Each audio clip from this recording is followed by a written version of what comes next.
Hello, beautiful artisans. Happy Thursday. I took a completely different route, which is not unusual for me, but with this Boro inspired piece. And sometimes, if you're not capturing the energy, you've got to kind of stop for a moment and try to figure out why.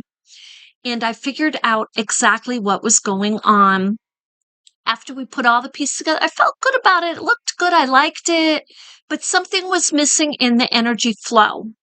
And I actually, looking at it, kind of felt heavy to me for some reason. I don't know why, but I took it all apart and I reapproached it today. And I went through a bag of saris that I have. And I came across a couple things happen, a couple revelations I really want to share with you before we start stitching. I came across this sari and this one. And when I folded this, it folded pretty much in to the size I wanted. It's like a 35 by 25. 35 by 25. And it's gorgeous. So this is one we're totally going to be working with.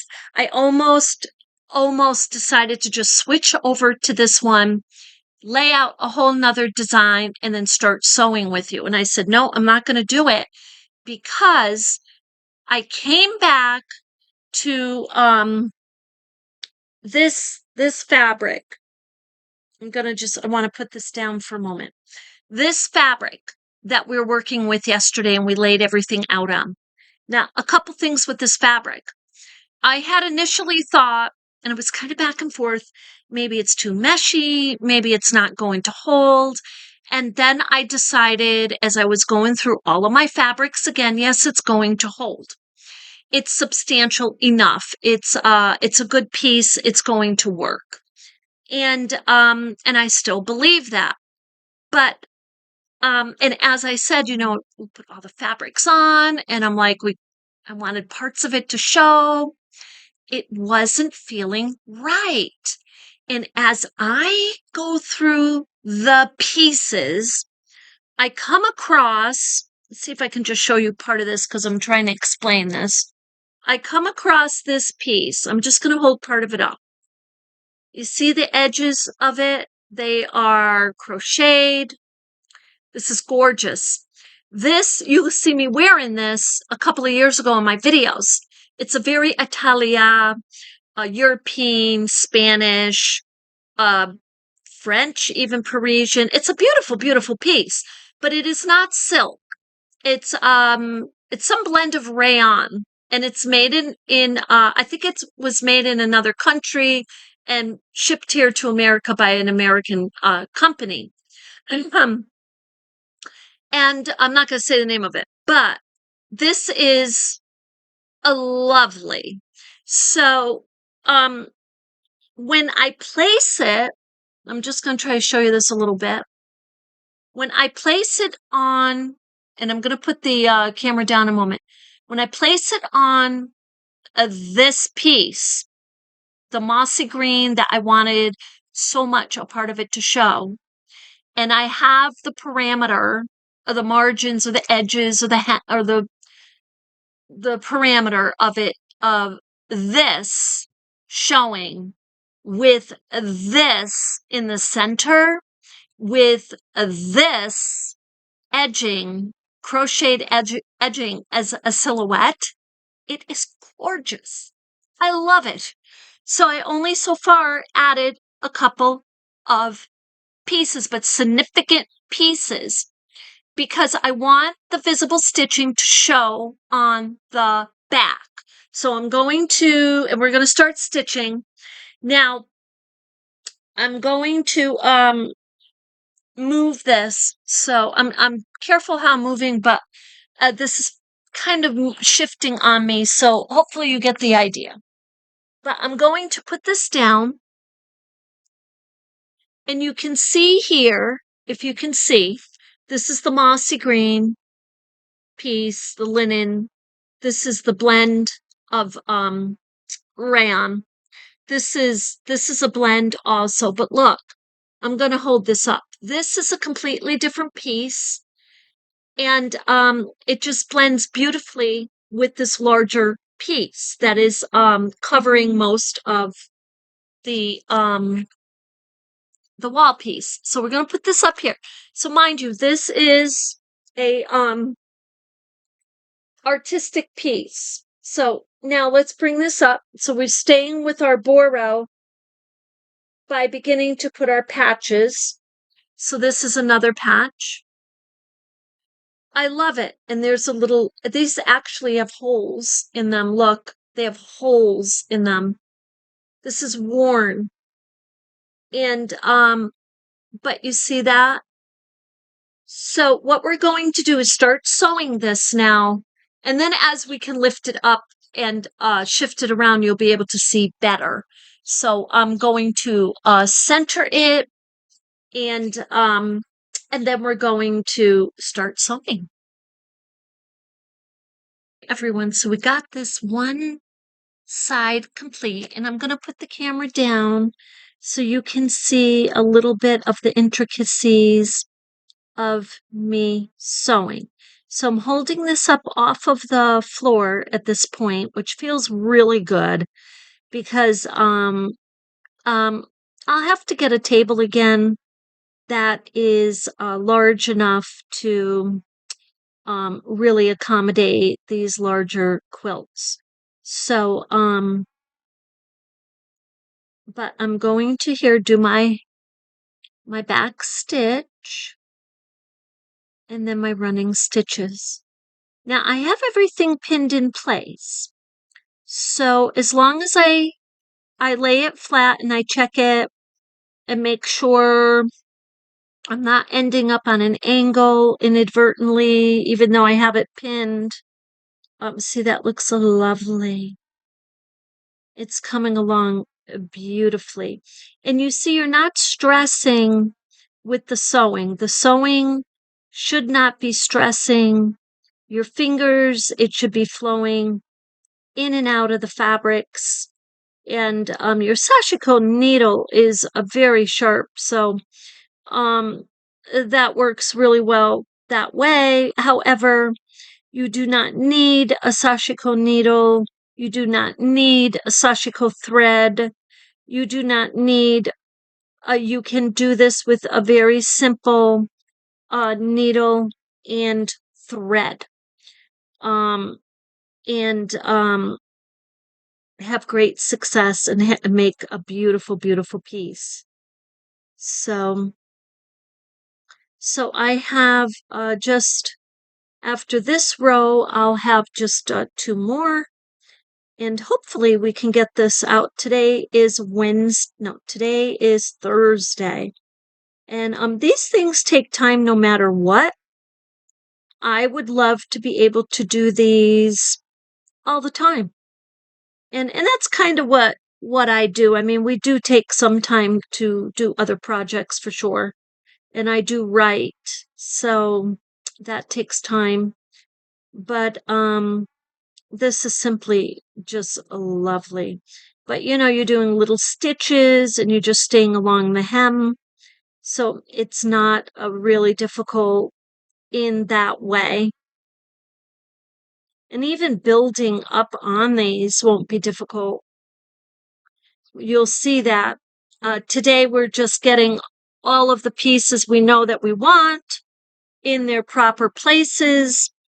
And then we will begin to, well, this piece, I don't know, it might stay a little simplistic, or we might make it a little more complicated. We'll see. It's absolutely lovely with the blends right now the way they are. So shortly you'll see, yeah, I mean, we'll have all of this stitched today. So we'll see you in the next one. Hi everyone. So it is getting dark here. We're gonna get rain. So I wanted to show you that I finished sewing the beautiful floral designed, kind of vintage vibing, beautiful fringed shawl, dead center onto our green piece. So I'm liking the green showing on the parameters. Now I'm not worried right now about the edges.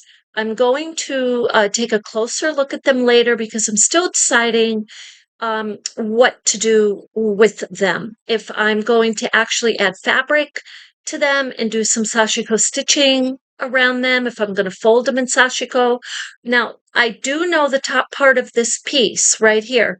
I'll be folding this piece, and I'll probably fold it 2 times on to the back and then stitch it so the raw edge won't be showing, but that will be for the dowel to go through.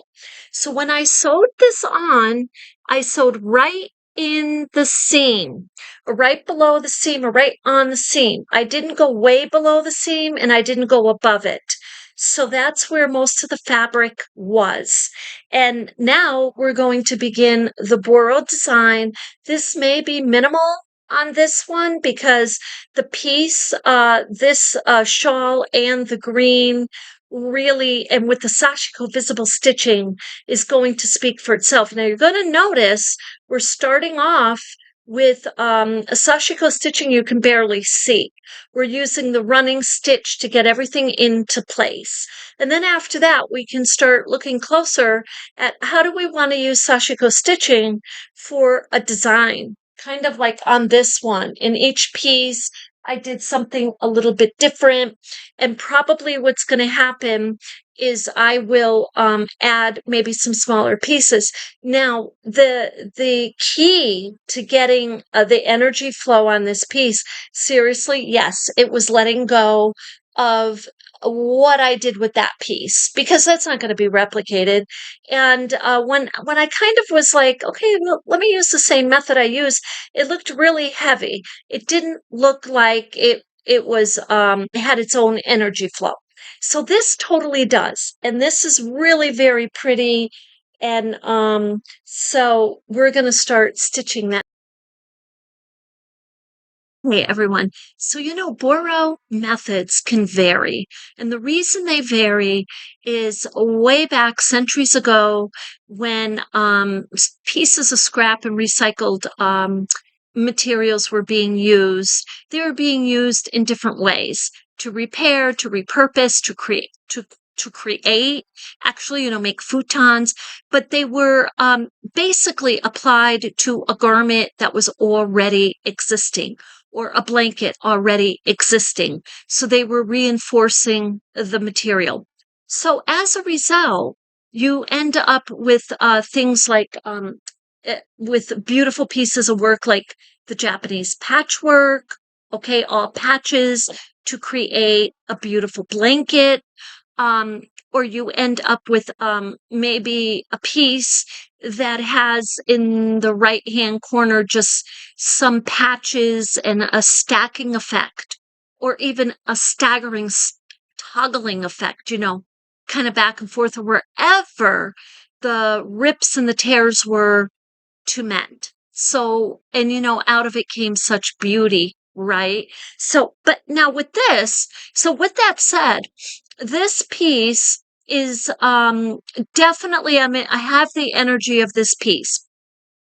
So, but today we're going to get this sewn on, and I'm going to, and then we're going to get the next patch sewn on, and then between this video and the next one, I'm going to build more of my Boro inspired because now I have my energy flow. As we know, I needed to let go of the past. So anyway, and let it have its own time. So we're going to put this down, and I hope you can see that. Yes, I guess you can see that. And what I'm doing is I'm just going to start. I'm going to start over on this side. Now I could pin it. The only reason I'm not pinning this is because it's very small. And so I'm just going to come in a little bit because I have my edges beautifully frayed. I want to kind of do a little back stitch there and bring it up. And I'm going to go a few more stitches and then I'm going to do another back stitch. And that's just locking it along the way. So I've had to fold this piece up so I have room to sit so I can show you how we're doing this. So I'm going to do some what they call the running stitches or the visible Sashiko stitching. And then I'm going to, just as I did with the seam, and I'm going to pull it a tiny bit, and then I'm going to give it a back stitch. And this is how I'm going to proceed with this piece. And once I get the piece on, for the moment anyway, I am not going to dive into doing a design because I don't have the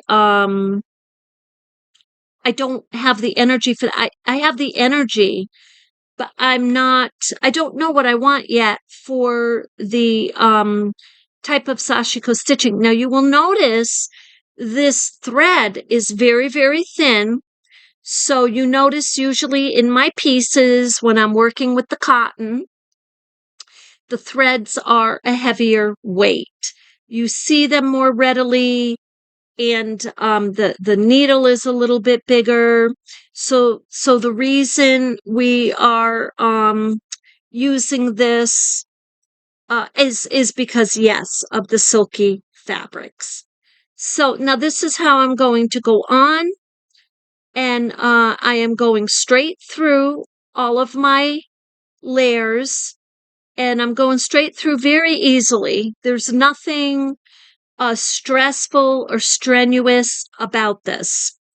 And it shouldn't be. If it is, then maybe it means the needle is too large, the eye is too large, or the fabrics are just simply too thick. Maybe there's too many layers, things like that. It can mean a number of things. So I'm going to continue like that, straight around. I'm going to have to lift everything up and turn this around so I can continue sewing at an angle that is comfortable. So we're going to do that. And then the next clip, I'll show you this done. And it will just be all Sashiko stitching around it. And then we will do our next piece at the bottom of this wall piece. Okay. Everyone, so I want to show you, I'm coming to a little ragged edge of this small piece. So I just want to share with you how I go about doing this. Now there's a few different ways that you can sew this. So you can simply follow the edge. You can follow the edge of it, or you can sew the edge individually, and then you can do like Sashiko stitching down here, and you can do another patch where you see the gap there. Now, what I'm doing is simply just following the frayed part, the edges here. That's all I'm doing for the moment. So, but darning is another word used for when like you have a hole, and like there's a not in this flower, but yes, actually in this one there is there's a hole. See right there? And what they would do is whip stitch around the hole and then put a piece of fabric underneath. You could do that, or you can go back. You can just stitch back and forth, back and forth, back and forth. And then you come, so horizontally, and then you come vertically, kind of like weaving, and you create a woven where the stitches are falling onto the fabric, but over the whole, it's woven. So now for this moment right here, all I'm doing is following the tattered, torn edge, and I'm just going to go with that.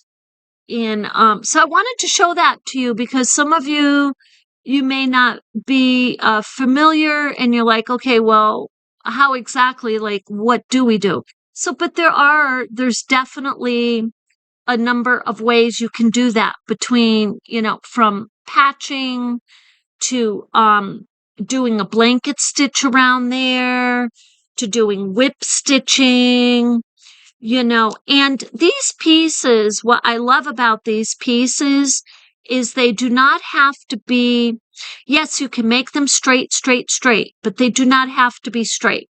Because when I follow the ancient method, and with freestyle in the ancient method, the fabrics were kind of placed over the torn or the ripped garment wherever that what rip was.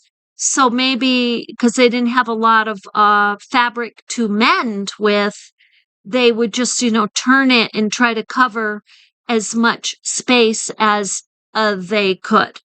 So there's that piece on. And now we're going to move. Hey, hi, everyone. So we are on the second piece. So I ended up tearing that in half, making it a little bit smaller, putting it on a little bit of a different angle. So I did a few running stitches on it on an angle where it was difficult to get on camera. I moved up here to a table onto the couch, made my way onto the couch. So I am sitting up on a comfortable. I was starting to have problems with the angle and sewing on the floor. So now that we're at a point where most of the pieces sewn, so that we have a piece to work on, when I place the pieces, now I can move them up onto the table. Because we have, who knows, I'm not sure how many more pieces are going to be in this, but I think it's going to be very beautiful and take us by surprise. So with that, I threaded another Sashiko needle, and so I can show you on the other side of this piece. Again, it's the same way. I'm starting underneath the fabric. I have the knot there, and I'm doing. I'm gonna tuck that little tail under, and I am going to do I'm going to spread that out nicely. We're going to do a nice little back stitch, and then we're going to do some running stitches, and then we're going to do another back stitch. Okay, so, and we're going to pull that nice and snug, and this is how we go about it. Now, I'll show you at the end of this, when I complete the stitching, what these two pieces look like on the entire quilt so far, and they're really cutesy. So, and then yeah, we will have a WIP. We'll be continuing for sure this project because we have only just begun our Boro building. Hey, hi everyone. So we finally finished these two pieces. So it wasn't really two pieces, right? It was kind of designing and getting this large, um, beautiful fringed shawl piece onto the base and making sure it's secure, and then adding our Boro pieces. So we have begun the Boro design. We're not anywhere near done, right? But look how lovely that is already. And over here, I know this is going to be a really good piece because check this out. You can't really, like, where we just put that piece. So I put this close up and you can see, but it blends in beautifully with this design. And I think that's just what I love, is maybe a little bit of inconspicuous designing going on. But we will continue our Boro designing and through the weekend and get this piece complete. And this is it just flows like, I mean, this could be easily, it could be a shawl. It could just stay like, it's the size of a shawl, and it could stay a shawl. I mean, it could, but or we could make it the wall. So, but we won't sew that top part until absolutely know for sure what we're doing. So, but I'm so happy now we got it onto the table. So I will be able to clear the table. I have more pieces I'll be designing this with. So we will definitely continue this project. Let me know if you were and so you know what, I have to say this actually. Thank you so much, because actually a lot of you are telling me you're inspired, and I'm very, very happy to hear that. I just love it when because I know that the creativity is sometimes hard to really listen to that and kind of go with it. So I'm really happy that you're inspired. And let me know if you're going with this type of building your boro, or if you're going to go with like our patchwork over here that we did not too long ago, or what you're doing if you're using silky silks. And so this will come out, like I said, it's an artistic piece, so it's going to come out, who knows what, but it will totally be boro inspired because we are using that method, and keeping our edges raw. We're using our Sashiko stitching. We're going to be doing stacking on these pieces. We're totally going to overlap them. But I have to tell you, this Victorian floral design it's just, I love it. I can't even explain. I just love this. So I won't be covering it up completely, because guess what? I love this too. I love the mossy. I love the texture. I love the weave in it, and I love the flow of the whole thing. So, we will see you in the next one. Thank you for being with me today, everyone. If you like the video, if you can give us a thumbs up, one or two, and jump on board and join us. It's totally free to subscribe. And we are at like 1,475 subscribers, which I think is absolutely amazing. I'm very happy for that. I know we're a really small channel, but it makes me really happy. So, with that, thank you again for being with me, and we'll see you in the next one.